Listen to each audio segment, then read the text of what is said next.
அஸ்ஸலாமு அலைக்கும் அன்பார்ந்த நண்பர்களே, உங்கள் அனைவரையும் இன்னொரு மிக முக்கியமான ஒரு சுப செய்தியோடு தான் சந்திக்கிறேன்.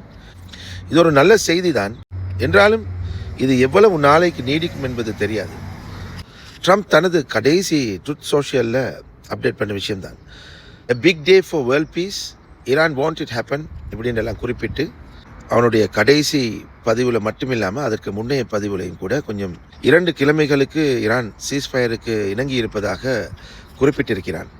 நீங்கள் எல்லோரும் நினைக்க வேண்டாம், ட்ரம்ப் என்கின்ற இந்த கொடூரமானவன் மிரட்டி உங்களுடைய இன்ஃப்ராஸ்ட்ரக்சருக்கு அடிப்போம், உங்களுடைய பிரிட்ஜுகளுக்கு அடிப்போம், அவர்களுடைய சிவிலைசேஷன் இன்ஃப்ராஸ்ட்ரக்சர் எல்லாவற்றையும் காலியாக்குவோம், ஒட்டுமொத்த பேரழிவை உண்டாக்குவோம் என்று மிரட்டி கொண்டிருந்தானே, அந்த கவுண்ட் டவுன் முடிய முந்தி ஈரான் பயந்து இதற்கு ஒத்துக்கொண்டதாக நீங்கள் நினைக்க வேணும். சில தினங்களுக்கு முன்பாக பாகிஸ்தான் USA இஸ்ரேலுக்கும் ஈரானுக்கும் பரிமாறிக்கொண்ட அந்த இரு தரப்பினதும் அந்த சீஸ்ஃபயர் டீலுக்கு, ஈரானுடைய டீலுக்கு இதை அமெரிக்கா ஒர்க்கபிள் என்று குறிப்பிட்டு அதை நாங்கள் ஏற்றுக்கொள்கிறோம்னு சொல்லியிருக்கிறாங்க. அதாவது ஈரானுடைய 10 விதமான நிபந்தனைகள். அதில் மிக முக்கியமானது என்னென்னா, ஸ்ட்ரெய்ட் ஆஃப் ஹார்முஸை நாங்கள் தான் ஃபுல் கண்ட்ரோலில் வச்சு கொண்டிருப்போம், உங்களுக்கு தலையிட மாட்டோம். இதுக்கு இணங்கினாலே இவன் யுத்தத்தில் தோல்விதான், இதற்காக தானே எல்லாம் செய்தான்.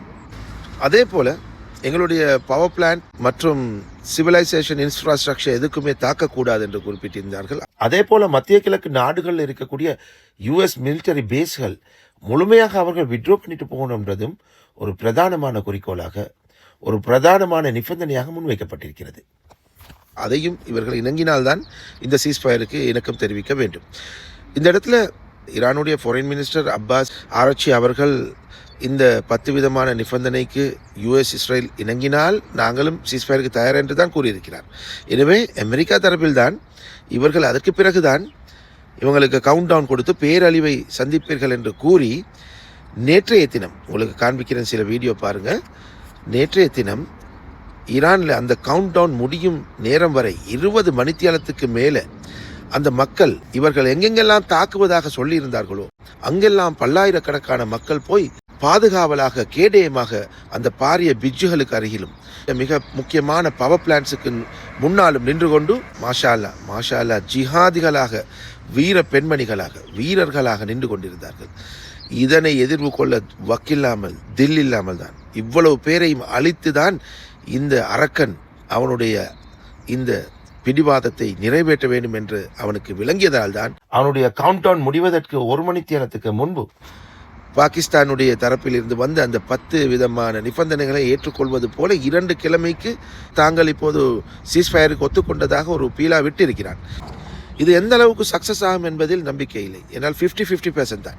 என்ன காரணம் என்றால், முதலாவது விஷயம், ஈரானில் இந்த சீஸ்ஃபயரை கேள்விப்பட்ட மக்களுடைய அவர்களுடைய ரியாக்ட் பாருங்கள்.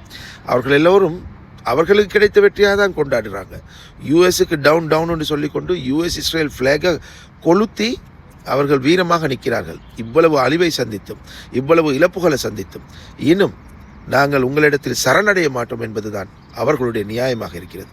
ஆனால் இங்கே எதுவுமே ஒரு டீலில் கைச்சாத்திடப்படவில்லை. ஏனென்றால் ஈரானுடைய அந்த 10 முக்கியமான பாயிண்ட்ஸில் மிக முக்கியமான ஒன்று தான், எந்த விதமான ஒரு டீலை ஏற்றுக்கொள்வதானாலும் இருதரப்பும் UN செக்யூரிட்டி கவுன்சில் மூலமாக தான் அந்த டீல்கள் நிறைவேற்றப்பட வேண்டும் என்பதில் அவர்கள் உறுதியாக அந்த பாயிண்ட்ஸை வழங்கியிருக்கிறார்கள்.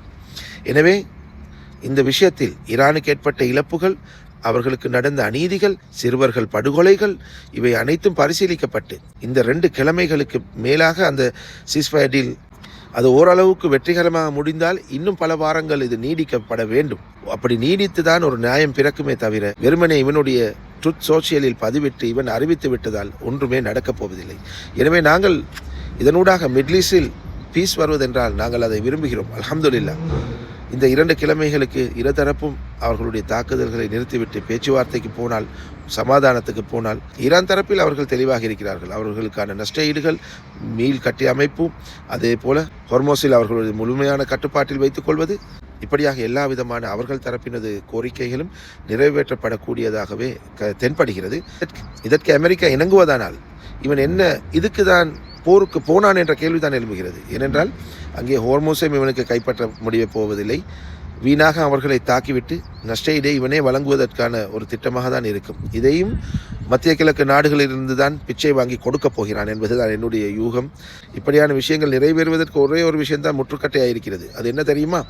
அதுதான் பெஞ்சமின் நெத்தன்யாகு என்கின்ற கிருமி. ஏற்கனவே சில செய்திகள் அறிவிக்கின்றன. என்ன என்று சொன்னால், இந்த சீஸ்ஃபயர் டீலில் லெபனான் பக்கத்தில், யெமன் பக்கத்தில் எல்லாம் நடக்கின்ற தாக்குதல் எல்லாம் நிறுத்தப்பட வேண்டும் என்றும் ஈரான் குறிப்பிட்டிருக்கிறது. இதற்கு நெத்தன்யாகு இணங்கவில்லை என்ற ஒரு செய்தியும் அடிபடுகிறது. இப்படியான முருகல் நிலையில் இது நீடிக்குமா என்பதே சந்தேகமாக இருக்கிறது. நாளையே கூட, ஏன் இன்றோ நாளையோ மீண்டும் உக்கிரமமாக இஸ்ரேலை ஈரான் தாக்கலாம் அல்லது ஈரானை இஸ்ரேல் தாக்கலாம். அப்படியான ஒரு விஷக்கிரமியாக தான் பெஞ்சமின் நெத்தன்யாகு இருந்து கொண்டிருக்கிறான். அந்த கொடூர காட்டேரியின் இரத்த வெறி அடங்கப் போவதில்லை. அவன் லெபனானில் 20% அதிகமான பகுதியை கைப்பற்றி விட்டான். இப்போது அதை விட்டு அவர்களுடைய ஐடிஎஃப் படையினரை மீள எடுத்து அங்கே சமாதானத்துக்கு அவன் இணக்கம் தெரிவிப்பானா? அதற்கு விட்டு கொடுப்பானா? இதுவும் ஒரு கேள்வியாக இருக்கிறது. எனவே பொறுத்திருந்து பார்க்கலாம் இது எந்த அளவுக்கு சாத்தியப்பட போகிறது என்று. என்றாலும் உலக சமாதானத்தையும் மத்திய கிழக்கு நாடுகளையும் அரபு நாடுகளில் வரக்கூடிய அழிவுகளையும் அல்லாஹ் தஆலா பாதுகாக்கட்டும். ஆனாலும் இந்த ட்ரம்ப் என்கின்ற சைக்கோவுடைய வார்த்தைகளை நம்ப முடியாது. நேற்றிரவு ஒன்றை பேசியிருக்கிறான். மீண்டும் அதிகாலையிலே அதே கருத்துள்ள சமாதான பேச்சுவார்த்தையை பதிவிட்டு இருப்பதனால்தான் ஒரு நம்பிக்கை பிறந்திருக்கிறது. ஆனாலும் எந்த நேரமும் இவன் மீண்டும் பைத்தியக்காரனை போல உலருவதற்கான வாய்ப்புகளும் இருக்கத்தான் செய்கின்றது. ஏனென்றால் அவன் சைக்கோ மென்டல். இந்த சீஸ்ஃபயரினூடாக சமாதானம் பிறந்து வெற்றி அளிக்குமானால் அது ஈரானுக்கு கிடைத்த வெற்றி. ஏனென்றால் அவர்கள் அமெரிக்காவிடத்திலோ இஸ்ரேலிடத்திலோ தலை குனியவும் இல்லை, சரணடையவும் இல்லை. அவர்களுடைய இழப்புக்கான நஷ்டஈடுகள் வழங்கப்பட போகிறது. பதிலுக்கு தாக்கினார்கள்.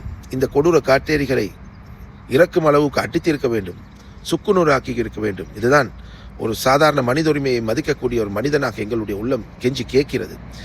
என்றாலும் அநீதியோடு நடந்து அவர்களை வீழ்த்த முடியாமல் இவர்களே தோல்வியை ஒத்துக்கொண்டு உலக மக்களிடத்தில் சமாதானம் என்று அடங்கிவிட்டு ஒரு படிப்பினை பெற்றுக்கொண்டார்கள் என்றால் அதுவும் மனித குலத்துக்கு கிடைத்த மாபெரும் வெற்றிதான் என்பதை நாங்கள் ஒத்துக்கொள்வோம்.